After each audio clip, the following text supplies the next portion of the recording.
ஒரு உயிர் இன்னொரு உயிரை கொல்றதுல தப்பு இல்ல, அதான் நேச்சர். அதனாலதான் கடவுள் ஒரு உயிர் கூடவா இன்னொரு உயிரை படைச்சிருக்கான்.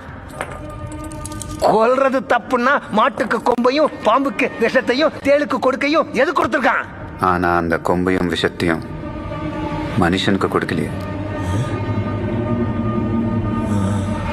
மூளை, மனுஷனுக்கு மூளை. அது என்ன? வலியவன் வாழ்வான்.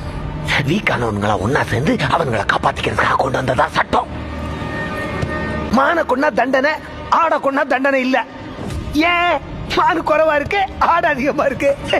அதிகமா இருக்கிறது ஆட்டோட தப்பா? இந்த உலகத்துல ஆடை விட அதிகமா மனுஷங்க இருக்கானுங்க. அவன்களை கொண்டா என்ன தப்பு? லட்ச வருஷத்துக்கு முன்னாடி ஒருத்தனை கொண்டு அவன் பொண்டாட்டிய தூக்கிட்டு ஓடினதுன்னா மிச்சம் எல்லாருக்கும் குகைக்குள்ள வாழணும்னு தோணுச்சு. குகைக்குள்ள போய் பிடிச்சதும் கதவு செஞ்சானுங்க, கதவை உடைச்சதும் பூட்டு போட்டானுங்க, பூட்டை உடைச்சதும் அதுக்கு மாறி மாறி ஆளுங்க காவலுக்கு இருந்தானுங்க. அவன்களுக்கு ஒரு தலைவன் உண்டானா. இவ்வளவு நாகரிகத்துக்கு காரணம் என்ன? பயம். அதை கொடுத்தது யாரு? நாங்க. ஆனா எங்களுக்கு பயம்னா என்னன்னே தெரியாது.